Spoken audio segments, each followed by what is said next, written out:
Vamos a arrancar, le voy a hacer una charla de comparación entre C y C++.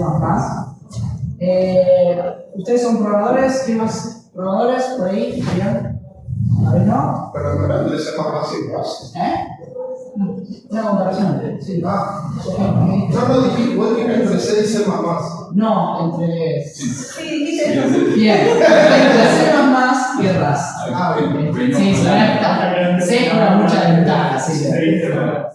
Así que como para arrancar la charla, no sé por qué estás ahí, vamos a hacer... Bueno, les voy a mostrar un pequeño servidorcito hecho en C, si quieren hacerlo más da igual. Esto es solo re tonto, lo que hace es simplemente, lo voy a mostrar acá, a ver, bajar un poquito, acepto la conexión y el chabón dice, bueno, ahora leo 2 bytes para saber cuál es la longitud de lo que venga del payload. Dice, bueno, después reservo en memoria de tanta cantidad de bytes como el chabón me haya pedido, y luego lo único que hago es recibo esa cantidad de bytes y luego lo que hago es enviárselo de nuevo al cliente. Es un típico servidor de eco, o sea, el chabón me dice hola y yo le respondo hola. Es Momento, porque vos ahí has reservado un buffer y ese buffer ¿qué tiene? disfruta, ese chabón hace malloc, agarra así, bueno. Y vos le estás diciendo que envíe cuánto, envíes primero un listo que dice cuántas letras voy a recibir. ¿Sí? Dice esto. Entonces, reservas ese espacio, tiene fruta y después le devolvés fruta. Bueno, sí, en teoría yo reservo fruta y luego lo que hago es, mejor dicho, reservo fruta, recibo la misma cantidad de bytes del mensaje que el chabón me envía, lo debería escribir en ese buffer y luego enviaría ese buffer. El problema está en qué pasa si el cliente en el medio me corta la conexión. El chabón me dice, reservate, no sé, 2K de bytes en tu memoria y luego el chabón me corta la conexión. Yo en realidad nunca recibo el resto del mensaje, y yo lo único que tengo es memoria sin inicializar y lo único que hago es un sender. Y le envío eso. ¿Alguien se imagina que puede llegar a pasar con eso? Le bajaba basura. Le hago una basura. ¿Y exactamente qué basura le va a enviar? La memoria de que reservaste. Exacto. Entonces me voy a abrir otra basurita. Ahora, eso se solucionaría con un menú C. Se debería solucionar con un mensaje. Bueno, la consola está por ahí, pero no la veo. Así que vamos a hacer un. C1. Vamos a hacer un ejemplo. ¿Sí? Y lo que voy a hacer, tengo un pequeño programita. Esto ven, que yo lo estoy explicando vos.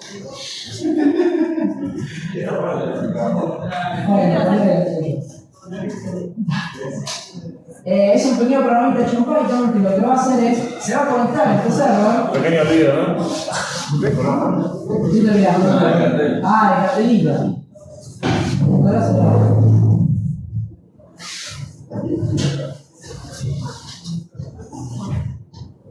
¿Cómo se lo acabó de hacer? Por arriba, se lo ganaron y se lo ganaron por otro sitio.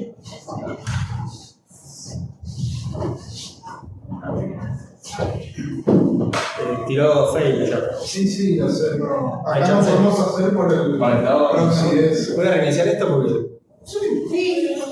aquí que también está dando trama. Aquí que también le traía problemas.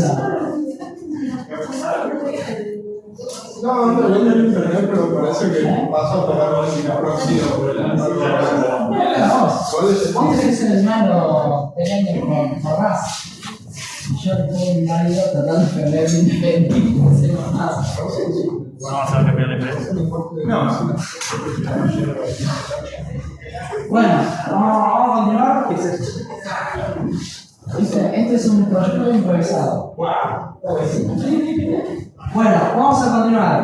Entonces tenemos nuestro eco server que recibe lo que le envía el cliente y lo retorna. El hecho de que si reserva memoria y el cliente después no le envía nada más, lo que va a estar reenviándonos el server es un cacho de memoria del server, completamente sin inicializar.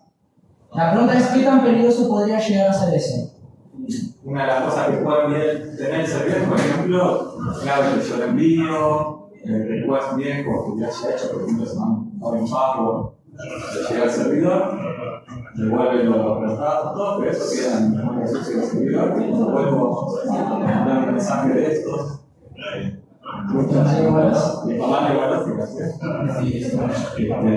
puedo tener el password mío o de otra persona que también se olvidó de ese bien. Entonces vamos a hacer el experimento, ya está el server corriendo, así que si le damos play y el red pasa, lo que hice fue ejecutar un montón de estos comanditos y el server me estaba devolviendo un montón de chunks de memoria sin inicializar, que en realidad son cachos de memoria de él. Y como se pueden imaginar, de repente acá aparece claves de acceso o lo que sea. Esto pasó, no sé si lo conocen, el Hermit pasó con los servidores de SSH, creo, o OpenSSL, o OpenSSH, no me acuerdo, siempre me lo confundo. No, OpenSSH. Y básicamente las credenciales del server, que tiene todas las credenciales, para que uno se pueda autenticar, tenía esta vulnerabilidad. Entonces cuando entras esto, y básicamente te puedes bajar del server las credenciales privadas y te puedes hacer pasar por ese servidor. Básicamente tirando por tierra la seguridad que debería ofrecer un servidor de SSH más SSL. Me parece que era de OpenSSL. OpenSSH. Era Heartbeat. Heartbeat. Sí, por eso OpenSSL. En fin, bueno, ¿cuál es la solución? La solución es, la verdad, tirarse de se llama lenguaje feo. Es un lenguaje feo, porque, como dijo él, una forma de solucionar esto es haciendo memset, guardar 0, 1, lo que sea, y limpiar ese espacio que reservé, pero uno se puede olvidar. Entonces, sería bueno que directamente el lenguaje me diga, mirá, acá te estás mandando una cagada. Entonces les voy a mostrar, por ejemplo, cómo hace Rust para resolver a Rails. ¿No? Rust, lo que tiene en particular es que es muy seguro, tanto, ¿cómo decir? Apunta mucho a la seguridad de la memoria y de, concurrencia. Acá en este ejemplo que les doy, yo estoy reservando un array de 512 tamaño fijo, y si yo quiero compilar esto, me voy a decir, esto está mal. ¿Por qué? Porque en un momento estoy llenando el array que estoy diciendo si tiene algún número o algo. Este es un array que tiene... Ah,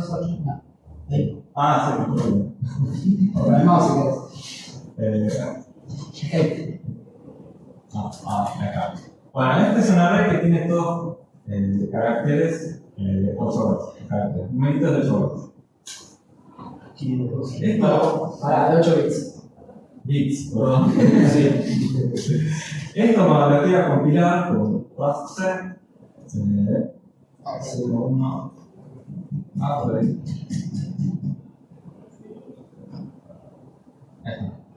Me va a decir, esto está mal porque estoy usando algo que posiblemente está sin inicializar, que de hecho está sin inicializar.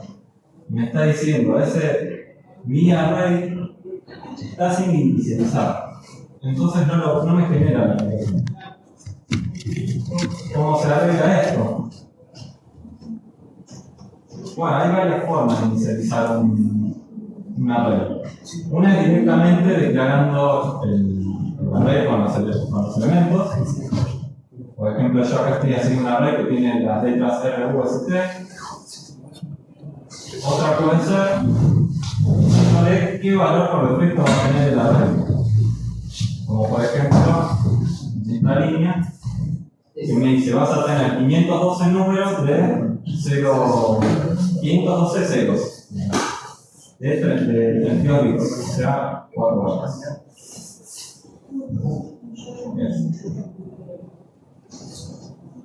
No compilaría, por ejemplo, que yo me vaya del banco. O sea, también lo que va a tener Rust es no solamente detectar memorias inicializadas, sino de que el tipo sabe cuánto mide ese buffer y no les va a permitir acceder afuera de ese buffer. Olvídense de los buffers otros, porque en principio no se van a poder hacer más. En esta línea, por ejemplo, si ven, estoy tratando de acceder al elemento número 6. No, tráeme el coche. Que tiene tamaño 4. Listo, no va a compilar. Por otro lado, tampoco me compila si yo le doy un tamaño variable a la red, porque los arrays tienen que usar tamaño chico. Con lo cual, cuando yo quiero usar un array de tamaño variable, voy a usar un vector. Los vectores sí pueden ser de tamaño variable. Lo que sí, ahora este momento, esto lo comemos, no, esto lo comemos. No, Sí, no, entenderte.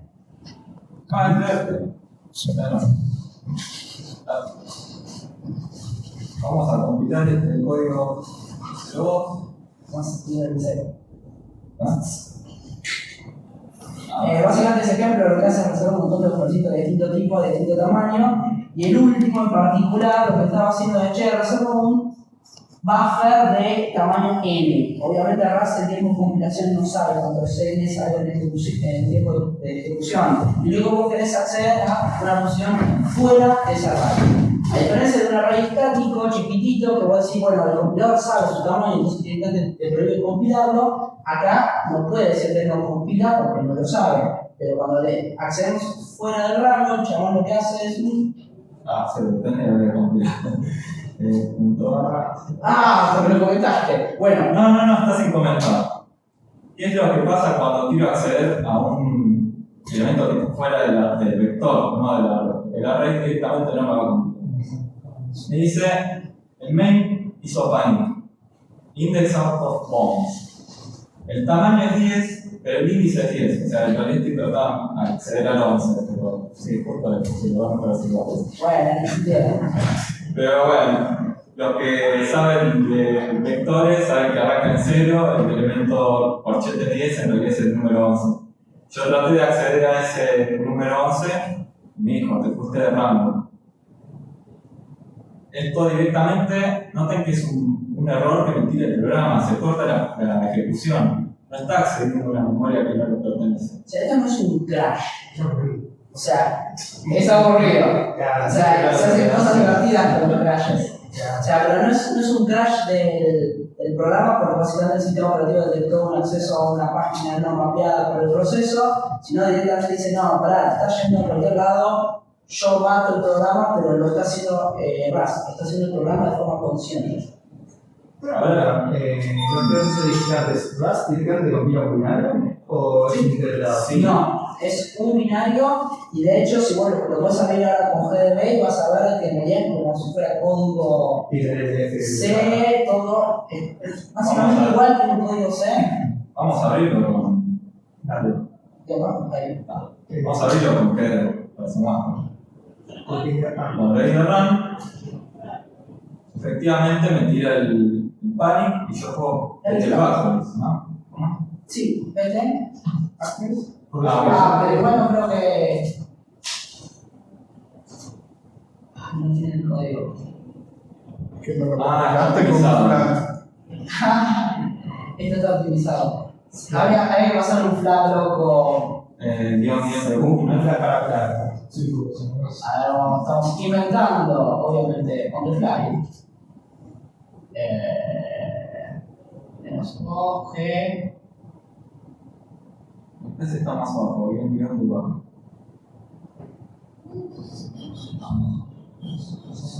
Bueno, lo dejamos para después. Así no nos cargamos en esta. Pero sí, yo lo logré abrir con GDB. Igual en su momento tuve que hacer una tramoya para decirle a GDB, che, este es el fuente. Y básicamente es la función main de C que llama a una función de RAS y ya está. Pero es un mínimo de orden. Porque tenés una inyección de código de parte de RAS ahí, claramente, porque si no, no se aplica. No, totalmente. Los chabones, o sea, cuando, por ejemplo, el acceso a los vectores, con el cochete uno diría, bueno, en C es una dirección que te moves y saltás ahí hay un if en RAS para checar los límites. Entonces, sí, tiene estos chequeos que los chavales tratan que todas las abstracciones copadas que tengan el lenguaje sean de menor impacto, tratan de estar lo más cercano a C posible. Bueno. Es bastante interesante. Pero sin embargo, entonces, si se quedan en el camino, entonces lo que yo voy a hacer, porque ya lo tenía preparado, ya me la veía venir, es que tengo buffer siempre implementado, la idea de programar en C++ es no usar mallocs, no usar archivos, no usar estos recursos tan raw, tan primitivos del sistema operativo, sino encapsularlos en objetos, en clases, en donde en el constructor lo adquirimos, lo inicializamos, y en el destructor lo liberamos de forma automática. Entonces, esto es lo que se conoce como raíz, es un idiom de C++, y básicamente en este caso muestro, por ejemplo, cómo hacer un raíz de un buffer. En el constructor aloco la memoria como la locaría en C, pero además la inicializo y hago todo lo que necesito para inicializarlo. ¿Claro? Sacando directamente. Sí, aloco también. Claro, inicializa cero. También, sí, también, pero acá digamos lo quise hacer explícito, ¿ves? Como yo soy memset. También podría haber hecho new de C++. Ustedes me entienden. Y la ventaja de usar esto es que me aseguro que la inicialización del recurso está en un solo lugar. Si imagínense que si ustedes están usando un buffercito en un montón de lados, en todos lados deberían estar inicializándolo. Entonces, si todo el mundo le usa esta clase, ya la inicialización está en un solo lugar. Y la otra ventaja es que el destructor se va a encargar de liberar los recursos. Y el destructor se va a llamar de forma automática cada vez que un objeto buffer se vaya del scope. Entonces vamos a ver esto. Sí. Imagínense en una clase hipotética receive. Si el free de C++ te agarra esa memoria y te la llena de ceros o algo así, o simplemente se desliga. Igual pero en ese caso no te podría pasar un nicho. Igualmente, a ver, vamos a hacer un free o haces un delete si querés en C++, vos lo que estás haciendo es liberar la memoria. En ningún momento estás agarrando esa memoria y llenando y pisando la cero. ¿No te convendría hacer eso si es que te enfocas a seguridad por el? Dependiendo, si vos sabes que este buffer va a contener las claves privadas, te conviene hacer una clase especial llamada buffer seguro que haga eso. Pero tenés que tener cuidado porque vos decís, pará. Sí. O sea, en el destructor. Claro, iba a hacer esto. Claro. Ahora tenés que tener cuidado porque esto incluso posiblemente sea inseguro. Porque memset, el compilador diga, pero estás inicializando un vector, un buffer a cero y luego lo liberás. No lo vas a usar nunca más, así que no lo hagas. Exactamente, sí, eso es un tema. Entonces tenés que asegurarte que el compilador en realidad está generando código especial, entonces tal vez tenés que hacer un for y toquetear un par de veces para que el compilador no optimice. O sea, es como una triplinear un poco claro. Lo cual es ridículo, no estás seguro tenés que hacer todo una tramoya especializada, así, ese es un gran problema, básicamente. El hecho que igualmente, si bien está bueno no dejar en el heap, por las dudas, bloques de memoria con tus credenciales, en algún momento seguramente un bloque de memoria reservado va a necesitar tu credencial, porque por eso la tenés en el lado. Entonces, tal vez un memory disclosure, dependiendo de cómo está hecho, podría igual leer páginas de memoria que vos ya tenés alocadas. Entonces esto no te sirve. Porque esto es solamente para borrar lo que estás por desalocar. Mostremos cómo funciona esto. Sí. Entonces, veamos justamente esta parte. Yo lo que estoy haciendo es instanciar un buffer en el stack. Por lo tanto, de forma automática se va a llamar al constructor. No solamente me va a hacer una log, sino que además me va a inicializar todo a cero. Luego me va a recibir información y lo retorno. Acá lo que va a estar pasando. Sí, dale.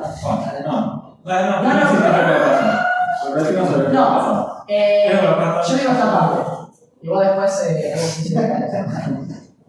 lo que va a pasar es que en realidad, obviamente este objeto vive en esta función receive. Entonces, cuando la función receive termina, se va a destruir. Lo cual es como medio ridículo porque estás leyendo algo y después lo tirás. Lo querés pasar a alguien más. Entonces, hablemos antes de eso, ¿ok? Aparte que estamos olvidando es, ¿qué pasa si yo de repente digo buffer 2 es igual a buffer? No, empecé un poquito. Sí. Y después cuando yo destruyo buffer, está bien, se pierde la memoria. Y cuando se va a destruir buffer 2, ¿Qué pasa con los pruebas? ¿Qué se libera? Tenemos en el horno, en el OS. Ahora implementaste el constructor copia. Ahora lo implemento. Ahora lo implementamos. O sea, lo que va a estar pasando es que en C++ por default todo se puede copiar. Entonces tenemos un buffercito 1, si se quiere, bien construido, y luego tenemos un buffercito 2 que se copia de otro buffer. El hecho de que si todo es copiable por default, ¿cómo sabe C++ realmente cómo copiar algo? Y en John hace lo más cabeza habido por haber. Lo único que va a copiar es esto. Ahí. Me va a copiar el puntero. Entonces yo voy a tener dos objetos buffer, todos apuntando al mismo cacho de memoria. Ahora tengo dos objetos en C++. Cuando uno se destruya, se va a hacer el free. Chao esto. Y el otro me está apuntando a un cacho de memoria ahora liberado. Cuando este objeto se destruya, también se va a hacer un free de algo que ya fue liberado. A ver, te voy a mostrar cómo se hace bien. Ahí lo peor sería por los gritos. ¿Cómo? Cuando tratas de escribir sobre un caso de memoria ya liberado. Ahí va a estar interesante. Y antes que se libere, antes que lo vuelvas a hacer, sí. Chanchadas que se pueden hacer acá, ¿sabes qué? Ese es el tema de hacer acá. No, está bien. Pánico, entra en pánico.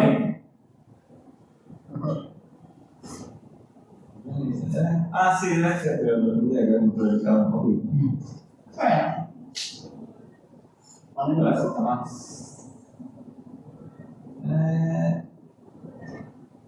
Hasta abajo. ¿Qué me pasa? Las copias. Se copiaba las cosas. Ay, pero este es un puto comentario. Echar un futuro, echar un paso. Sí, pero tendría que haber improvisado un poco. Bueno, supongamos que. Vamos a hacer más una directamente a ver el código anterior que es más claro y les muestro cómo se hace una copia. O sea, básicamente lo que yo tendría que hacer es hacer Claro, más es implementar. código más prohibido. Es implementar el constructor por copia, que es un código que se ejecuta y decir, bueno, ahora quiero copiar un buffer, entonces debería hacer un nuevo log y ir copiando el buffer original.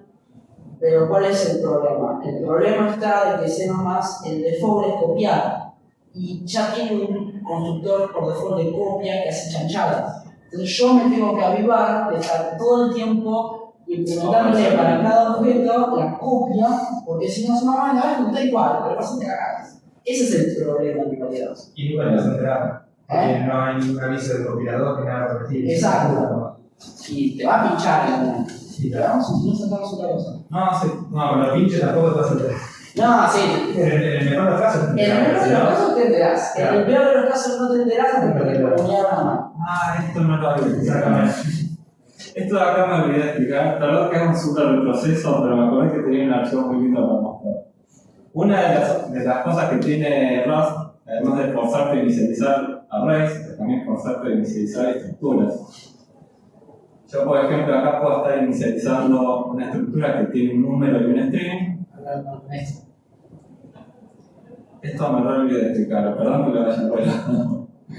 Tiene un número foo y un string var. Y acá, por ejemplo, en esta línea estoy inicializando foo con 4, hola con el var con 1. Y en esta línea hago lo mismo, hola otra vez, foo con 13, estoy nada más intercambiando los parámetros. Var con hola otra vez, foo con 13. Pero en esta línea, por ejemplo, no estoy inicializando el foo, solamente inicialicé el string. Entonces, ¿qué es lo que pasa cuando quiero compilar esto? ¿Qué debería pasar? ¿Qué creen? ¿Qué debería pasar con Rust? Yo apuesto que va a andar, pero. Se va a coger. Porque me falta foo. Entonces, si yo quiero que me lo inicialice, nada más tengo que agregarle. Sí, inicializar el atributo que te estaba faltando. Sí. Este lo directamente si lo borras con el foo. Usaste ya dos fus para que. Para mostrarle. Ahí lo borro ya con dos foo que tengo.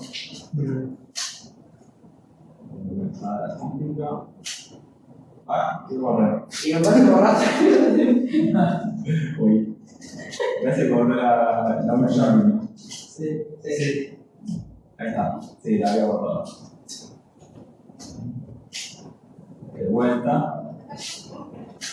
compilo, nada más me dice que no lo estoy Es un cuadro. Bueno. Es buena.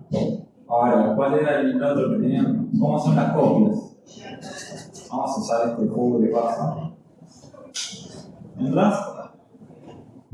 Vamos a usar un elemento que sea copiable, porque mi forma es copiable, ya se dan cuenta por qué.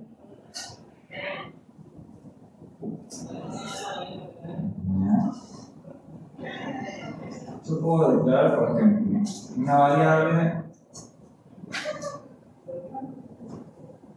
un vector X que tenga un numerito 1, 2, 3. O si quieren, yo lo que pasa es que hago algo de speech. Una de las cosas que va a pasar en RAS es que RAS las cosas no son copiables por default. Salvo un número, una letra, que la verdad copiarlo, pasarlo por referencia es lo mismo, porque son 4 bytes, chiste. Todo no es copiable salvo que ustedes de forma explícita implementen la copia y además la invoquen. A diferencia de C++, que cualquier cosa se puede pasar por copia integral. Entonces, eso está buenísimo porque les da control a ustedes de cuándo realmente quieren una copia. Tal vez sin querer hacen X igual Y, no generan una copia y C++ se la genera. Acá sí o sí tienen que ser explícitos. Sí, no. Así que ya pueden estar viendo en el código cuál es el método para hacer una copia en RAS, un nombre sugestivo. Yo igual X a Z, ¿qué hace? ¿Qué hace Excel? Vamos a poner. No, Dale, se dale. entiende que es una copia. Como Sí, está bien, déjalo así. este nombre sugestivo, me sugestionaste a mí. Bueno, Mira, ya vuelvo. ahora vamos a ver. ¿Qué dice, man? Argumentos no posados. ¿Qué me olvidé? Esto de estar improvisando en el on the fly. X, vector X, argumentos no posados. Ah, no. Estás compilando un código, el código de verdad. ¿Verdad? ¿Esto lo grabé? Sí, ¿No? Lo había grabado. Sí.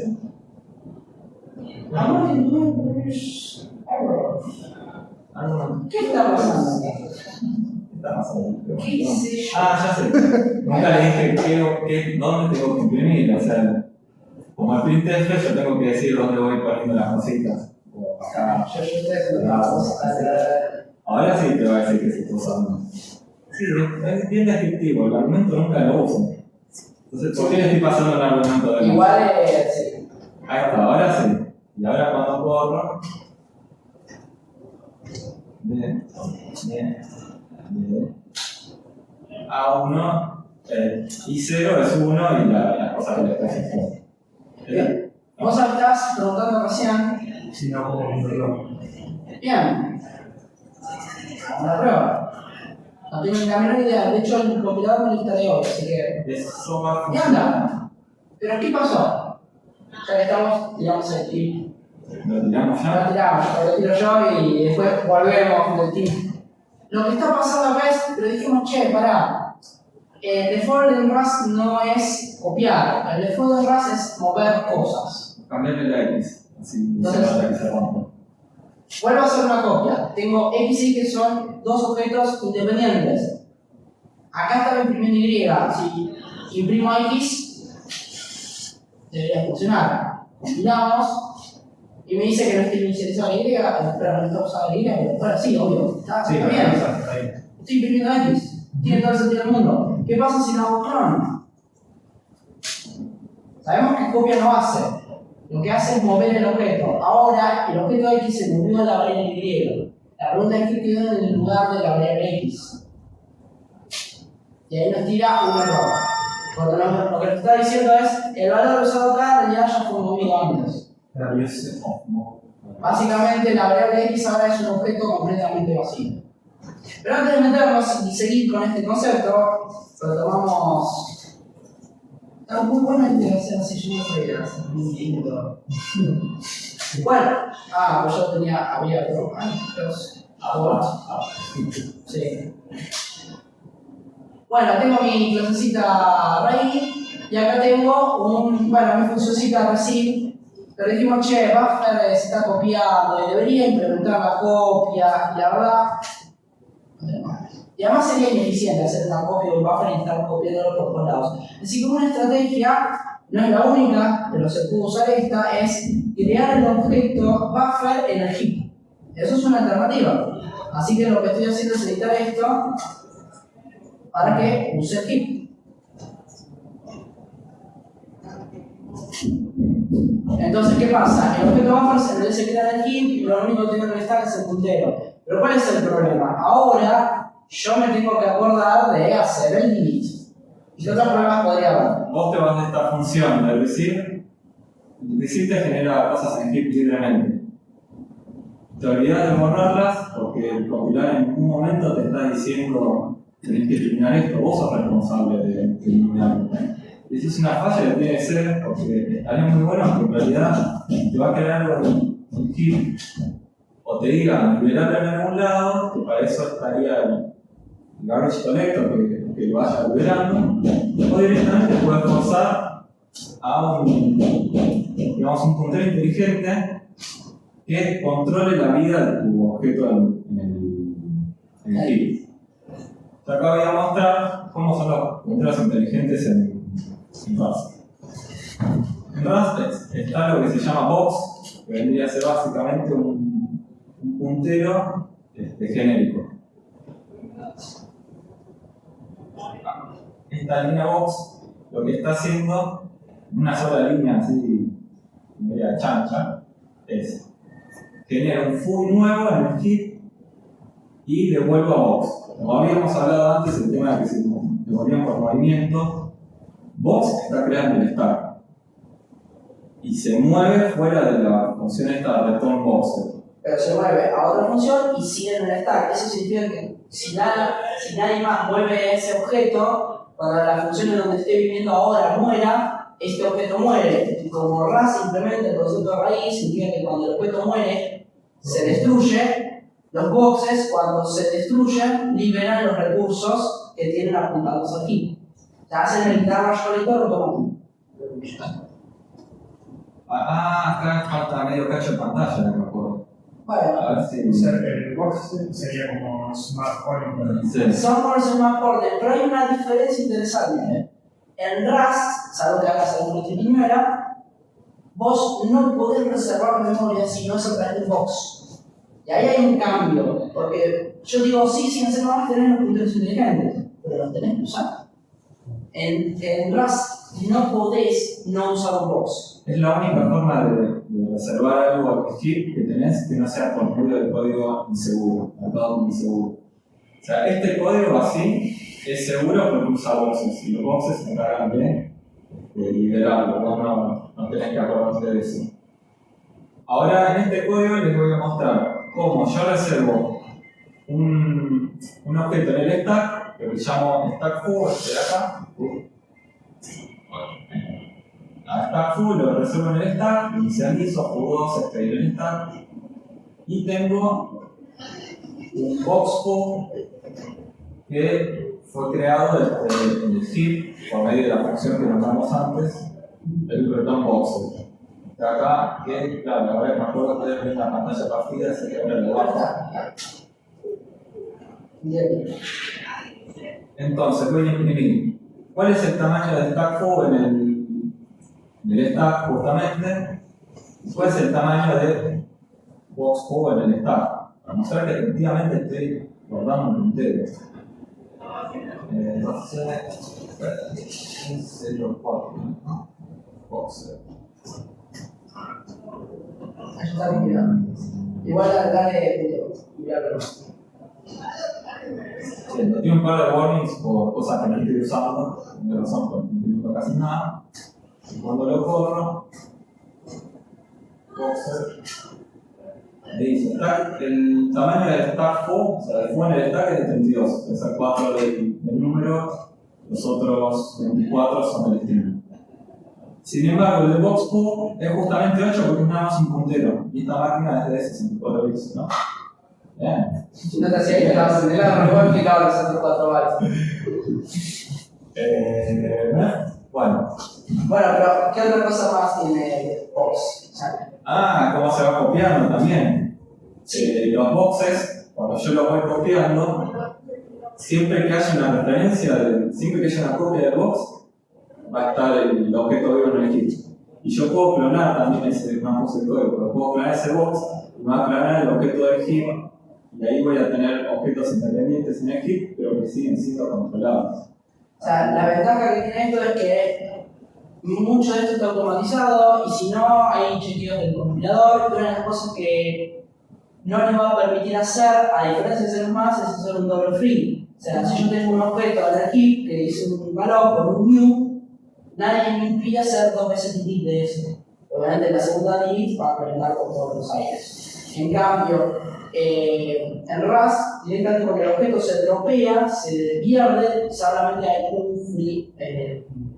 Entonces no hay un double free. Un vocabulario que le acaba de decir drop tendría que ser el destructor de los objetos de Rust. Drop se llama automáticamente para todos los atributos de cada estructura de Rust. O sea, las clases, digamos, de Rust, cada atributo que tiene se va a llamar a ese y ese va a llamar a los suyos y los suyos.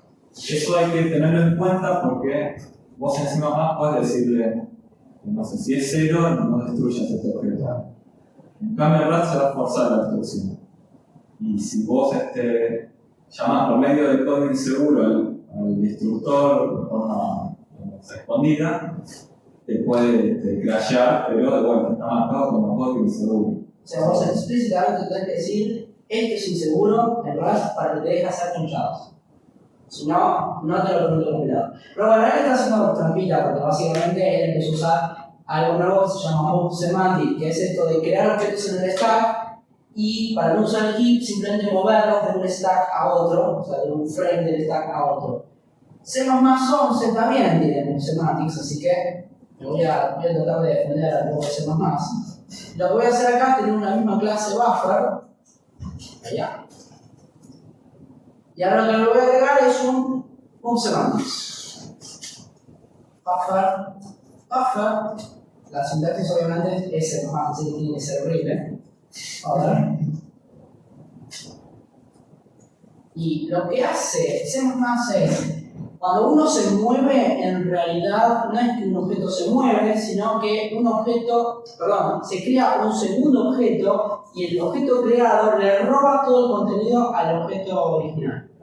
Este objeto queda vacío y este es el que sigue vivo en otra función o en el otro frame del otro stack. Entonces lo que estoy haciendo no es eso, estoy creando otro buffer, solamente que lo que voy a hacer es, al otro buffer le pido, dame tu memoria.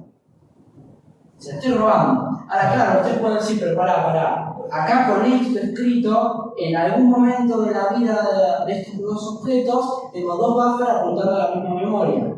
Entonces, ¿qué es lo que tengo que hacer? A uno de los buffers, al buffer al que yo le estoy robando todo, lo tengo que marcar. Macho, vos ya no tenés más. Y para eso lo que puedo hacer es over, o sea, el otro, buff igual a 0. Ya no la tenemos, chao. Obviamente, si vemos el destructor dice free, se está haciendo un free de un puntero nulo y esto va a pinchar. Así que pacheamos el destructor y decimos, si tengo un puntero a algo, liberarlo. Esto es Move Semantics. Esto literalmente en C++ se crea un segundo objeto y el segundo objeto le roba todo al primero. Y lo marca de alguna manera para que el primero se dé cuenta que no tiene que liberar nada porque se le robaron. Entonces, teníamos nuestra función receive, que acá está retornando por copia, así que para decir, lo quiero mover, no lo copies, hago un return de std move. Otra vez, el default de C++ es copiar, entonces tengo que hacer algo para que no vaya por el default. En Rust esto es, sí, ya sea English, pero vamos a seguir así. Ahora bien, siendo este código yo podría tener algo así, ya metiéndonos un poquito más en el loop, podría tener algo como esto, ¿no? Este es el loopcito que está recibiendo mensajes y que está reenviando. Recibo, buffer, y luego lo envío. Imaginen que en send también es otra funcioncita de C++. El hecho de que, otra vez, esto es C++ y que el default es la copia. Así que si yo quisiera en realidad evitar una copia podría también ser un move.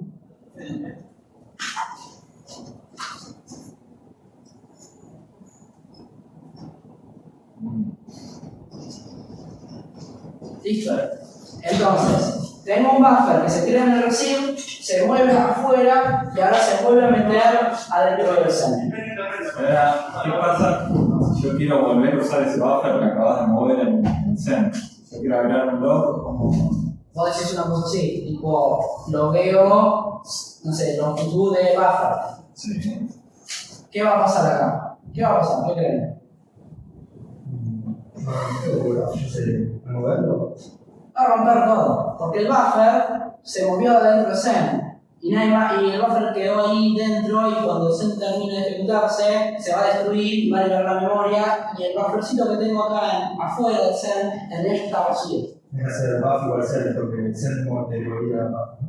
No, pero sí, podríamos implementar para volver a seguir, pero claramente no es la solución. Y en realidad el problema está que esto pincha, o sea, le vamos a dar a compilar, le vamos a ejecutar, y no vamos a pinchar. Y lo que vimos en RAS es que esto justamente no pincha. Vamos Que a lo vimos hacer- por ejemplo, hicimos un move forzado. Casi más código de más. Ahora vamos a ver cómo se hace bien, cómo se hace para que, o cómo se hace mal, pero que me diga que está mal. No, este es otro. El 06. Bueno, Y debería venir en orden. bueno. Sí, acá. Sí, no está bien. Estas dos funciones, más o menos parecido a lo que él estaba haciendo con el buffer. Yo, en esta función de acá arriba, tomo un buffer para un foo, lo mismo. Un buffer por referencia, digo cuánto tamaño tiene ese buffer y después lo imprimo. En cambio, en esta función, no sé si se dan cuenta que falta esa parte del foo, a ver si logro hacer eso. En esta parte de acá me falta el ampersand, o sea, estoy haciendo una copia, un movimiento, mejor dicho. Estoy haciendo un movimiento del buffer.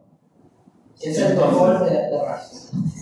Se está moviendo el buffer, imprimo el tamaño, y acá digo, me adueño del foo. ¿Por qué me adueño del foo? Porque como ya tengo la copia, quienes estén afuera del moving plane no van a verlo más al foo. Entonces acá, en el main, yo instancio un foo en el stack, bueno, digo cuánto vale, Lo pasan por referencia, y está todo bien, y luego lo pasan por movimiento y estaría todo bien. acá noten que cuando lo paso por referencia le tengo que decir que estoy pasando una referencia y cuando lo paso por movimiento directamente lo paso. Hay un pequeño comentario que nos hayan programado en C++ saben de que pasar algo por referencia es, bueno, poner un ampersand en el parámetro, pero cuando uno se lo pasa, cuando uno está llamando a la función, uno no pone ninguna anotación especial. Entonces uno no sabe si está pasando por copia o por referencia. Acá en RAS es explícito. ¿Te parece? Genial.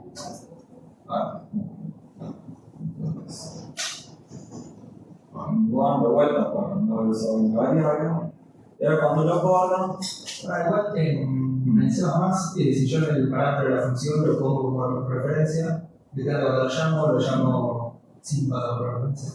Claro, o sea, vos miras la llamada y no podés distinguir si lo estás pasando por referencia o Sí, por eso es copia. verdad. Eso no Pasás puede del lado del otro, pero en algún lado no vas a poder distinguir. Eso es No, verdad. es que sí, en el otro no lo pasás por referencia, por ser la en la llamada, o sea, pasás la intención. Dirección. bueno, acá, como les decía antes, yo resuelvo el stack foo, el stack pesa 32 bits. Cuando le paso la referencia es un puntero, entonces son 8 bits. Acá esa concepción. Está acá, son 8 bits. Bueno, el valor es 12, como estaba en el stack. Y cuando lo muevo, el tamaño del stack va a ser los 32 porque justamente lo moví. Y acá me adueñé. Ahora, volviendo a lo que pasó en C++, ¿qué pasa cuando yo quiero usar ¿qué pasa cuando quiero usar dos veces? Cuando quiero usar algo que acabo de mover. Yo acá moví el... O sea, pasás por referencia, luego pasás por movimiento y luego volvés a pasar por referencia. El problema está que el objeto referenciado. El objeto que yo referenciado ya fue movido. Entonces esto, ¿qué va a hacer? Va a compilar. Obviamente, ya saben, porque por algo lo estoy remarcando. ¿Qué es lo que pasa acá? Ralph me dice, estamos usando el valor movido star full. Y me dice, lo acabas de mover en moving print, le estás referenciando a reference string. Y acá obviamente ya está, ya no sirve. Entonces me dice, nótese que el movimiento no implementó la copia. Hay una función que se llama copy que se llama implícitamente cuando entra en rasgo. Uno puede marcar algunos objetos que sean automáticamente copiables. El int y el char son automáticamente copiables. Uno habitualmente va a marcar objetos muy chiquititos que sean automáticamente copiables. Objetos grandes no los marca. Que es lo contrario a C++. En C++ todos copiables es un quilombo, está sacándole la copia a cada uno. ¿Qué ventaja tiene que sea movido por lugar de copiado por default? Es que vos fíjate que el copiado por default es, en la mayoría de los casos, es lo que vos nunca querés. Porque vos estás, otra vez, un int, un char, algo muy chiquito, por copia está todo bien. El problema está que cuando vos tenés objetos grandes, primero, objetos grandes y complejos vos tenés que implementar realmente la semántica de la copia. Por ejemplo, el puntero, este buffer, es un puntero, y ¿cómo sabe C++ cuál es la copia? Yo no copio lo que es el cambio. Entonces, tenés que es más maduro para vos, y lo peor de todo es que la mayoría de las veces vos no querés que haya copias. Y si las hay, que sean en lugares en donde vos realmente las necesitas, porque suele ser un tema de performance. Claro, no solo performance, sino cuando vos copias algo lo estás iniciando. Ahí dice que cuando adquirís el recurso, lo estás inicializando.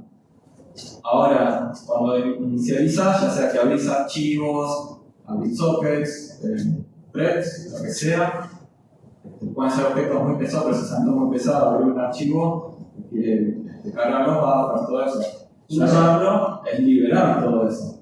Y tener copias implica que yo abro y cierro recursos que pueden ser muy pesados. Hay cosas que directamente no son copiables. Por ejemplo, un hilo, es poco probable que quieran realmente. ¿Cuál sería el concepto de copiar un hilo? ¿Entendés? Porque hay unos registros, es bastante fumada pero bueno, ya que habló de la referencia, digo, veamos un ejemplo de la referencia, que se llama también la referencia. Trata de hacer lo posible, se la trata de remar. Y acá tenemos un pequeño ejemplo. Entonces, imaginaba, che, ¿qué pasa si quiero atender a múltiples clientes? Bueno, voy a tener múltiples buffercitos, así que puedo tener un vector de buffers. En este caso voy a usar directamente el vector de C++ estándar en mi propia versión.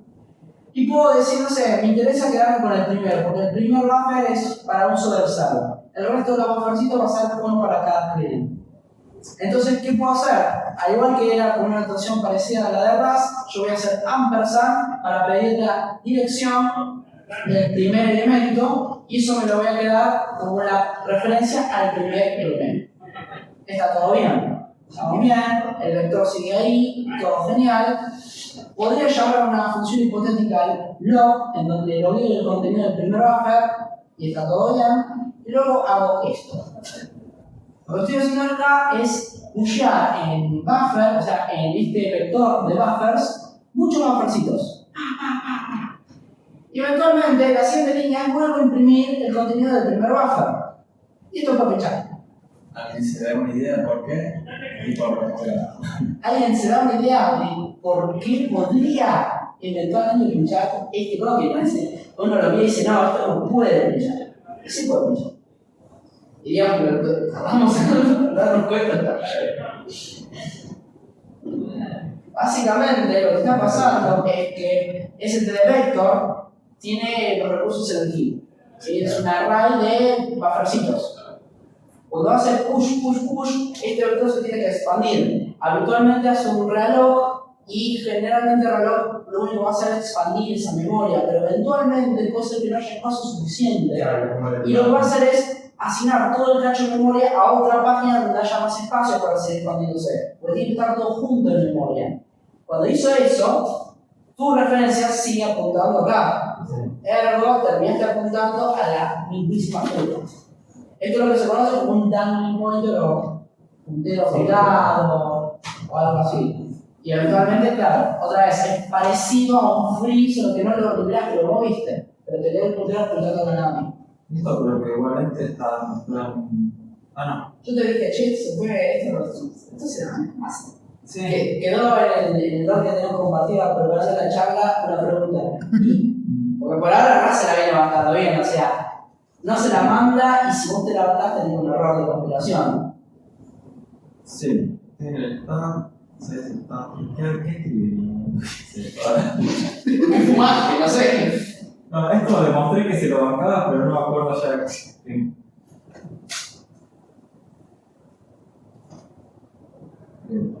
Refo, tengo la referencia, la estoy pushando, me faltó usarla, por favor.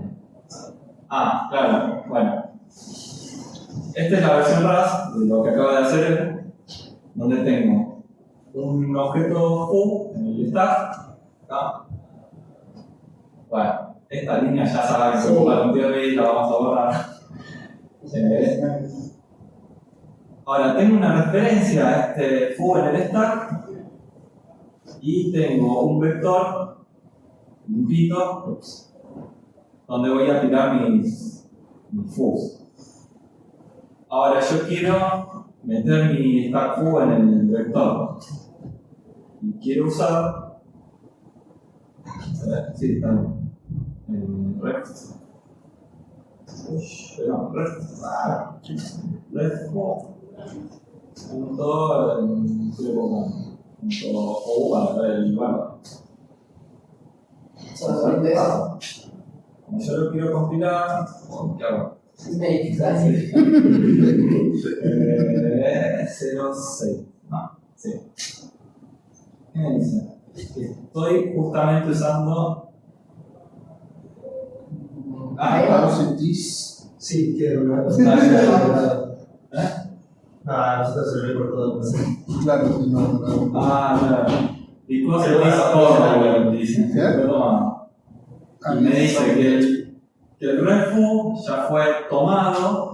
Acá hay gente que no se me puede ver una raza, porque te está marcando el lugar no donde te la estás mandando, sino donde pasó algo que evita que puedas hacer el otro código. Acá te está diciendo, esto está bien, pero justamente por esto está bien, pero gracias a que hiciste esto, hay un error acá arriba.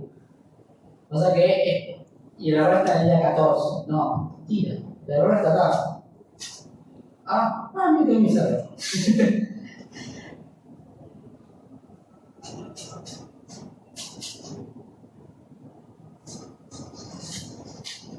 El error está en este, sin querer usar algo que ya fue movido. Claro. Pero es acá donde se produce el movimiento. Sí, igual lo que te está diciendo Raz es, acá, cuando yo hago la referencia, foo ya tiene el control de ¿Cuál de todos? el ref foo, este es el que tiene el control de stack foo. Entonces ya stack foo no lo puedo mover, porque ya ref foo es el que dice, no, yo te voy a decir la versión. Entonces sí, es verdad. Por eso no había agregado esta línea, porque el error ya con eso está ahí. Claro, una de las cosas que se da cuenta más es, para, en este momento, vos lo que estás haciendo en esta línea es tomar este objeto y moverlo. Pero eso significa de que no puede haber ninguna referencia a este objeto original, porque si hay referencias, esas referencias van a quedar apuntando a la nada misma. Entonces, en este momento, al haberle pedido una referencia a este objeto en el stack, automáticamente este objeto ya no se puede mover. Bueno. Es muy grosso. Ahora tenía la parte de la concurrencia. Sí.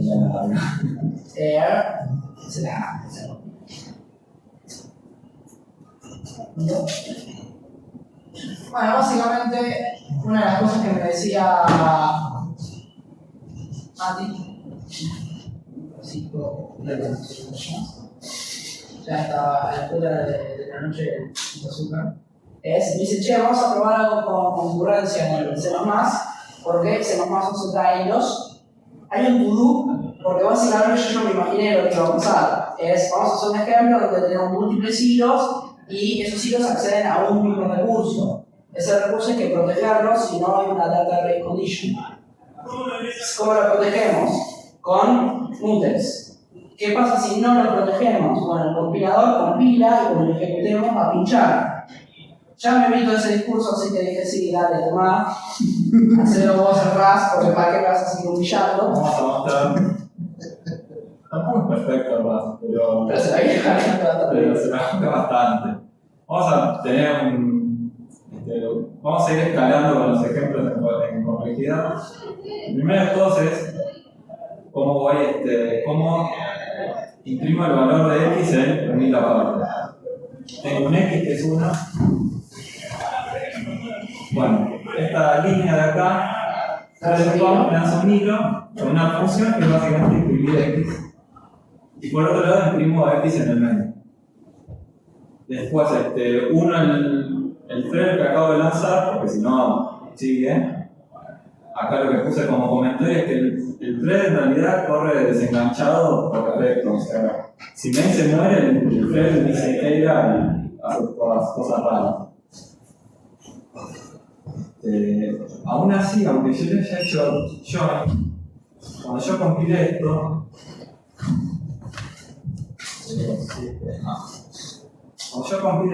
me va a decir, guarda, tu función que acabas de thread puede vivir más de la función que lo llamó. Entonces, tendrías que, ya que puede vivir más, directamente mover el valor de x al thread. O sea, lo que está pasando acá, lo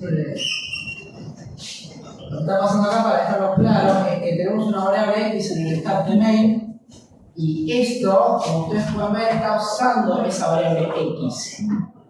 Acá lo que está pasando entre estas llaves es una función. Fíjense que es una función que no recibe como parámetro este x. Entonces, ¿por qué esto compilaría? Porque lo que está pasando es un closure de que una función en RAS puede robarse variables del código que está alrededor.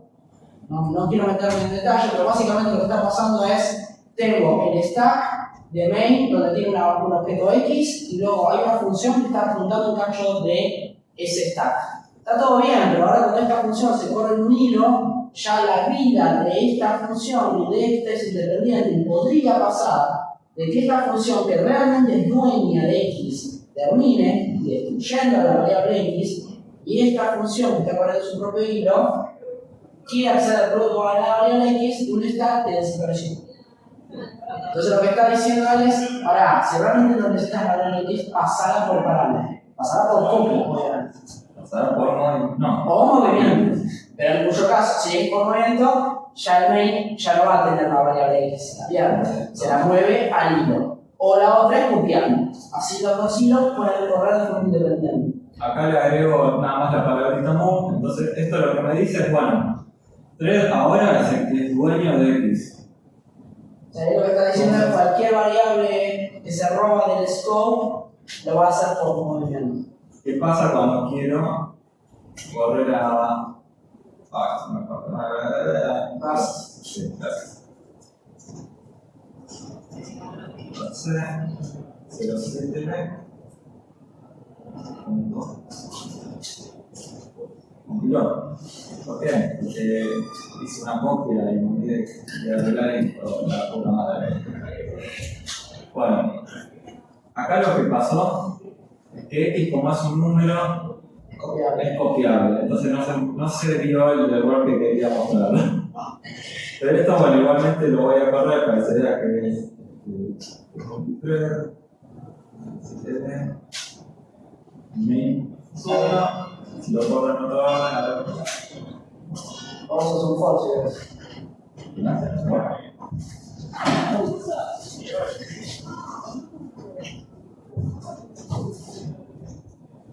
Ya fue parando un poco de camino. ¿Qué? un poco de tráfico de Google. Seguimos estando medio, ¿no? Claro, no, ya falta poco. Se nos quedó como. No puedo probar tu teoría. Lo lamento, Raza perdido esta batalla. Bueno, eso fue nada más porque le puse un coche implícito. No perdí ninguna batalla. No has probado que Raza esta oportunidad es mejor que sea más. En ningún momento hizo algo malo. Hizo lo que quería. Pero bueno, ahora ¿qué pasa cuando tengo algo que no es copiable? Ahora sí va a funcionar. Cuando tengo algo que no es copiable, como el vector, en realidad no es que no es copiable, sino que por defecto no es copiable, porque como puede ser un elemento muy grande, sería malo que el lenguaje me diga, sí, yo tengo copias. Un vector de 1.000.000 de elementos, sí, te lo copio. Entonces, si lo quiero copiar, tiene que ser explícito. ¿Qué pasa cuando yo quiero utilizar este vector en hilos?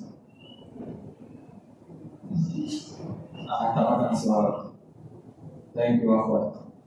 Bueno, más o menos explicar lo que hacen los niños. En esta línea yo declaro Yo declaro un vector con 3 elementos y después declaro un vector de threads para después unirlos. Sí, acá hay que ser justos. La verdad que si alguien pensaba que la sintaxis de C++ era fea, Rafa está haciendo la competencia. Sí, pero una vez que te acostumbras, sigue siendo fea. Pero la querés también. Entonces, tengo un for es básicamente decirle de dónde a dónde, porque una cosa rara que tiene que me chocó un toque es en Rust no puedes tener for y más, o sea, no te deja jugar con el índice de la variable está el corte, la condición de corte del for, no te deja jugar con eso. ¿No tiene un break? Sí, pero no te deja poner la condición. Mientras sea menor a 100, o sea, no. Tenés que decirle qué elementos tiene que iterar. Si no usar igual. Sí, el while también. While true o while tengas elementos en una colección. Sí. No te deja poner una condición. Se te deja un if adentro con un break. Cuando tienes que cambiar la condición. No, pones algo que se evalúe dentro de la condición del while, porque dijiste while true. Y poner la condición mientras. Sí, o sea, cortar el bucle lo vas a poder cortar, el problema es que no es el típico for de C++ con el índice que lo vas moviendo. Eso entiendo que me imagino que lo habrán hecho así porque vos fíjate de que esto, acá lo voy a modificar un toque nada más, fíjense en este for. Sí, bastante, ¿no? Fíjense, acá estoy haciendo para cada elemento en data. ¿Cuántos elementos tiene data? Y tiene 3 elementos, 1, 2 y 3. No es necesario chequear los límites del buffer. Vos sabés que este for no se está yendo fuera del buffer porque tú lo estás escribiendo vos.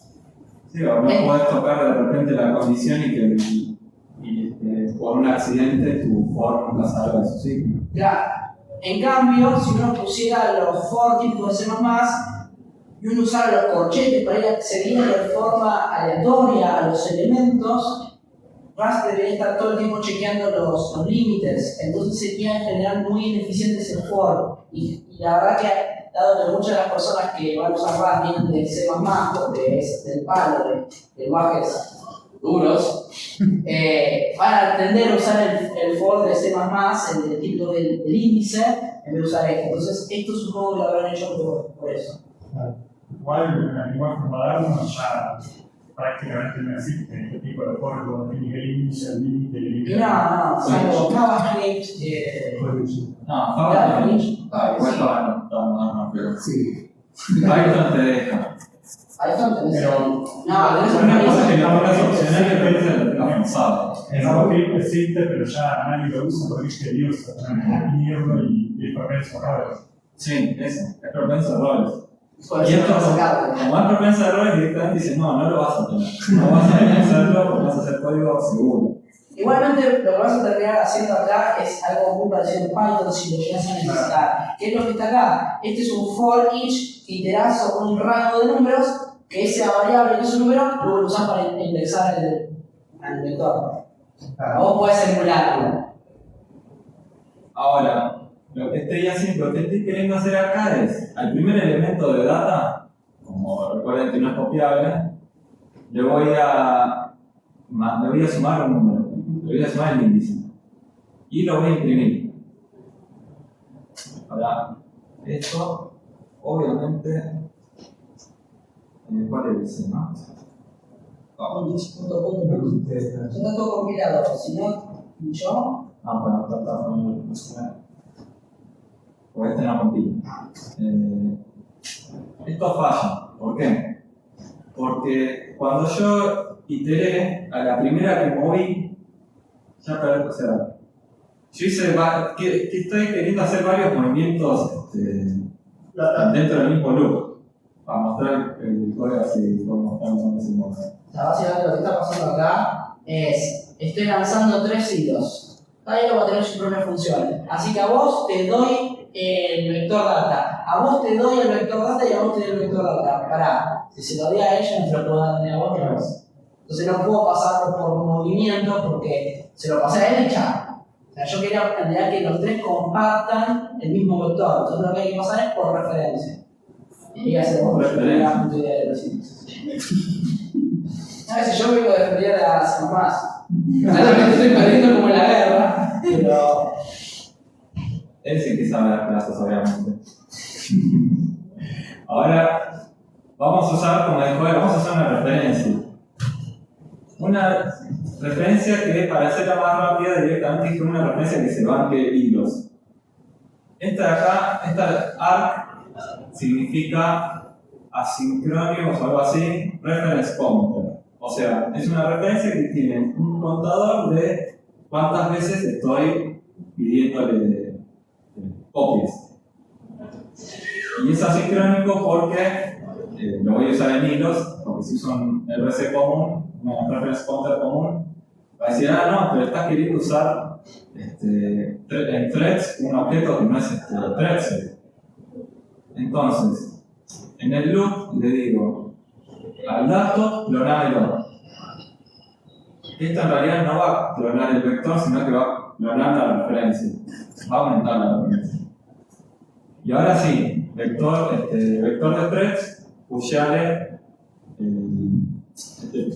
vector de threads, te paso el dato. Llamarte todo data es un quilombo. Básicamente lo que está pasando acá es, tengo un repetito, lo metí en una especie de contador de referencias, a vos te doy una referencia, a vos te doy una referencia, a vos te doy una referencia. Entonces ahora todos tienen referencias y el hecho de que está bien eso y demás lo va a permitir porque la referencia que estoy usando está diseñada para que sea multithreading, por eso es asincrónico. Si yo hubiera usado un contador de referencia estándar, Rafa me diría, sí, está bien, le estás pasando referencias a esos 3 llamones, está bien, pero le estás pasando algo que es mutable y no lo estás protegiendo, no te dejo compilar. Fíjense que la biblioteca con la que lo importé dice sí, porque justamente esta biblioteca es la que tiene todas las clases para trabajar con este tipo de datos, para este tipo de problemas. Esto lo compilo.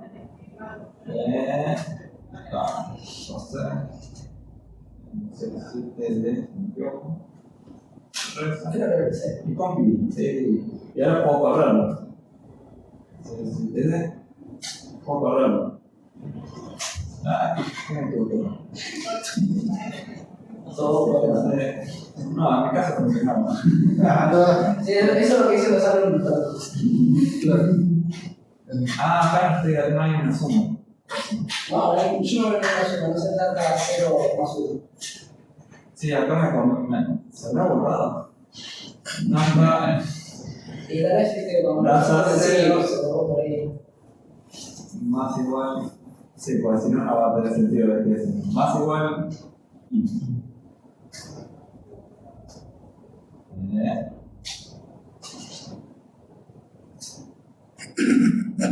Acá las borro. Apuntable. Claro. No, está bien que pinche. Esto le iba a poner la otra. Cuando le agregué este data más sí, lo que me estoy diciendo es estoy tratando de modificar algo que no es mutable. Y está bien. A porque no es la- diferencia de C++, todos los objetos en RAS, por default salvo algunos contados, son inmutables, son constantes. Eso está buenísimo porque muchas veces los objetos son constantes y está bueno para garantizar que si uno empieza a pasar referencias a otros objetos, a otros hilos, pasar referencias de objetos constantes no hay problema, no hay una data rate condition. Porque no lo modificamos. Entonces, si uno quisiera hacer esto, uno lo que tiene que hacer es, decirle esto que es mutable. Esa está en la próxima. Viene la próxima, ya, Estamos ya avance. Lo que quería mostrar acá es, lo que estoy imprimiendo es, por varios hilos, un mismo objeto. Esto me compila porque no estoy modificándolo justamente, no es que olvide modificarlo. No lo estoy modificando porque si no me va a traer problemas de mutabilidad. Entonces, Esto ya lo hemos visto recién. de vuelta lo compilo, le cambié el índice para mostrar que es otro.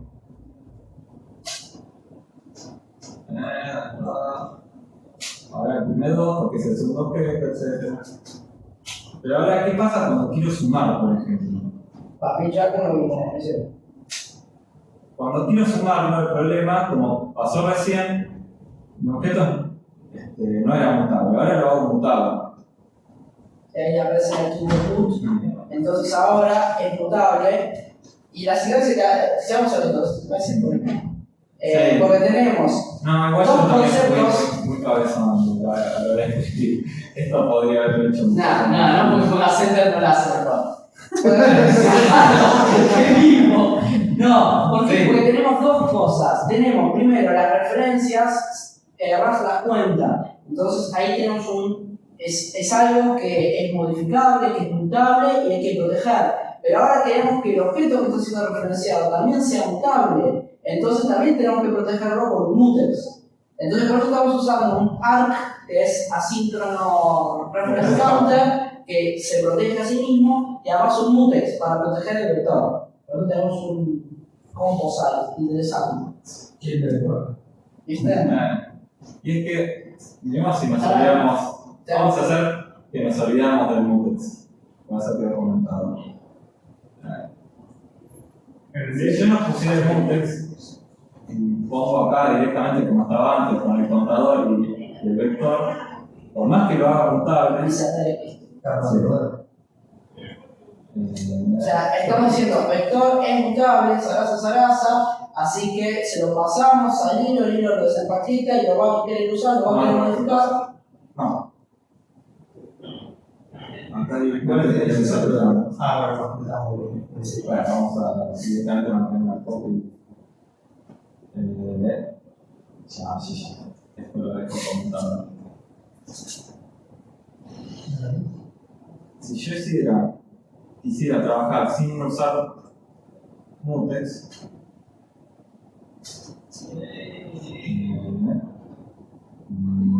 compilo.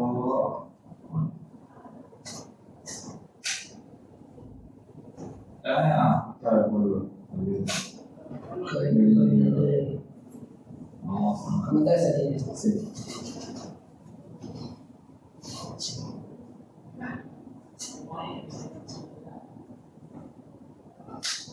Vamos a compilar. Ahí está. Vamos a ver que ya tiene error. Bueno.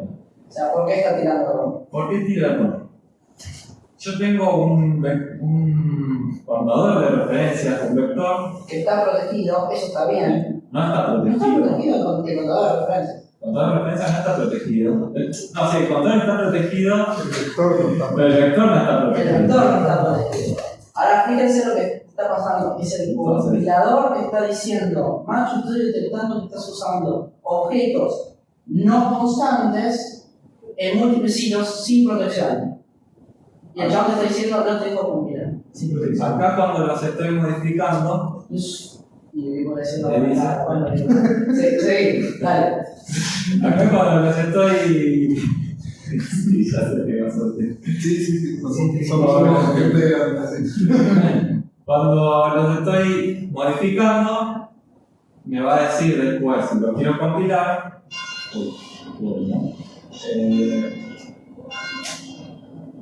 Guarda, ¿estás?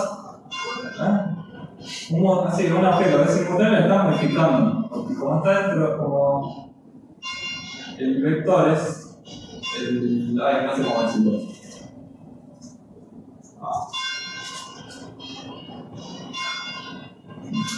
Sonando las campanas. Sí, ya son las 6. Ya casi termina de hacer el último. Como estoy dentro de un tren de este vector, no es seguro, entonces Raz me dice, no, esto tiene que ser constante, porque si no, te va a tirar errores. Entonces ya de por sí, por más que yo le haya puesto move data, igualmente me lo va a hacer constante. Entonces, ¿cómo hago para modificarlo? Ya donde pongo el mutex mágico. El mutex lo que hace es, cuando un proceso hace lock, Comentanos en la segunda letra. También están atentos. Muy bien. cuando un thread, incluso el main, hace lock, el objeto este data queda, digamos, trabado para que otro thread lo use. O sea, supongamos que vienen dos threads y dicen, quiero usar el data. Lock, bueno, mío. ¿Y yo qué hago? Y esperar que me haga el lock. Ya está, libre el lock. Bueno, ahora puedo usarlo yo. Y siempre se va a correr de a uno. Yo acá pregunta malévola. O sea, bueno, más o menos todo lo que Sí, sabe que es sí, un mutex. La pregunta es, ¿dónde mierda está el unlock? Porque yo esperaría justamente de, bueno, yo lo bloqueo, lo uso y luego lo tengo que desbloquear. Si no, nadie más lo va a poder usar. ¿Dónde está el unlock? El lock se hace cuando sale del scope. Puede que haya locks forzados, pero no los entonces. Bueno, pues justamente el concepto de bloqueo también es un concepto raíz que se construye. Acá se está construyendo un objetito lock que se guarda en el stack y al irse del scope se destruye y automáticamente se hace el unlock. O sea, se puede haber deadlocks en Rust. Creo que no hay forma de generarlos, sí. pero con esto como que nada, ayuda. Y Bueno, una, básicamente es un thread, pero en bloquear, digamos, no termina un hilo del otro. No pasa nada, porque el data está bloqueado. Claro, pero sí, este ejemplo es de juguete, pero sí, totalmente. Pero bueno, imagínate que tenés algo mucho más complejo, donde acá tenés un loop y tenés un switch diciendo que solamente en algún caso me interesa bloquear un objeto, entonces ahí sería concurrente de verdad. Esto es Sí. juguetito. ahora, el lock fíjense que no es que lo puse, digamos, porque sí, para, no sé cómo. Para que compile, así programado. Y yo me metí porque En yo no realidad, voy a lo que estoy haciendo acá es, al reference counter que tiene un mutex, le estoy diciendo al mutex que me extrae, y ese me devuelve un objeto que se llama resultado. No lo comenté porque lo pasé muy rápido, pero los Umbrap lo que hacen es un objeto de resultado, se fija si el resultado fue válido o no. Si el resultado es ok, Umbrap me devuelve el resultado, digamos, de la operación. En este caso sería el vector. O sea, básicamente algo que no vamos a poner en la charla porque nos concentramos mucho más en memoria y las cosas bizarras que hace el compilador es que a diferencia de muchos lenguajes, Rust no tiene excepciones. Entonces, ¿cómo hace para retornar un error? Lo retorna como si fuera en C. Pero uno diría, uy, ¿cómo la cagaron ahí? No, porque lo que tiene Rust es la capacidad de retornar uniones de objetos. Yo puedo tener una función que retorna números, unión, un false. Entonces podrías preguntar si es false es porque es un error. Y no te corrompe el espacio de números como estaría en C. En C, si vos retornas un número, un numerito lo tenés que reservar para el error. Acá no, acá hay uniones de tipo. El tema sería que yo tengo que obligadamente chequear, hubo false. O sea, si no, Exacto. va a algo y. Y sin embargo, Acá lo que yo estoy forzando el Umbrap porque quería hacer el código cortito. Claro. El Umbrap tiene dos posibles resultados, ok y error. Entonces una puede usar, vamos a volver a una un código viejo. No me acuerdo cuál es, el B o el A. Acá, yo por ejemplo acá estoy levantando una conexión TCP. El resultado puede ser, ok, como había dicho antes, ok adentro va a tener el string, digamos, para el socket, o el error. Match result lo que hace es, salud. Match result dice, bueno, los dos posibles valores de un tipo result es ok o error, porque es un numerador. Así que sería algo así como un switch case. Sí, es un switch case. Y recash. No, imagínate que esto es un switch donde en realidad los case hacen pattern matching, o sea, como puedes hacer una condición un poco más bizarra. Y no digo que es un recache porque en realidad no se nace ninguna excepción. Y lo que vos dijiste recién es bueno, pero pará. ¡Salud! Vos dijiste no, pero mira, el C también lo que puede pasar es que yo retorno un código de error y después nadie lo chequea. Bueno, vos fíjate que el result no es un resultado. Sí. Y que la única forma de que vos puedas ver el resultado copado es a través de este match. Ahora, los match, o sea, los on graph. Pero supongamos el caso genérico, que match es para si tenés tres tipos, no solamente ok y error. Podrías tener A, B, C y error. Cuatro tipos, por ejemplo. Entonces tenés que hacer una especie de switch. Bueno, una de las cosas que tiene RAS es que estos switch, sí o sí vos tenés que poner un case para cada condición. Para cada caso, vos no podés poner, che, tengo 4 posibilidades, bueno, codeo 2. No, tenés que codear las otras 2 también. Entonces ahí es donde el lenguaje te fuerza a chequear los errores. Ah, bueno, está listo. Y ahí como que cierra el lenguaje. Y además No, el RAM es un shortcut para cuando el resultado tiene dos opciones, un valor y un false. Más o menos, porque lo que quiero decir ahora es, AMRAP funciona bien cuando todo sale bien, cuando ok. Si esto tirara error, AMRAP tira un panic, como pasó al principio de todo, como decía, de esto pincha porque me estoy yendo del rango, pasa lo mismo. AMRAP no es que me va a devolver un dato inválido, directamente me pincha la aplicación, me la cierro la aplicación. Sí, No tiene comportamiento no predecible de decir, por ahí había basura y funcionó bien, o por ahí no había basura y no. Se rompe porque te dice, esto está mal, esto fue un error y lo atajaste mal. Y lo PHP, pasar todo por Google. Sigue procesando. Bueno, acá, tenés un grupo acá y de repente te sale una institución y dices, ¿qué pasó? Pero sí, verdad. Pero sí, se puede pinchar la Hasta que pantalla. algo pasa, sí. Algo tiene que ser. O como hacemos más, que intento iterar sobre la basura y si la basura es buena, Si la verdad sabe que era raro. No discrimina. Ahora, entonces empiezo a toquetear mi vector de datos, uno todos los hilos y después finalmente chequeo a ver si todavía la suma de los elementos del vector. Esto lo tenía compilado.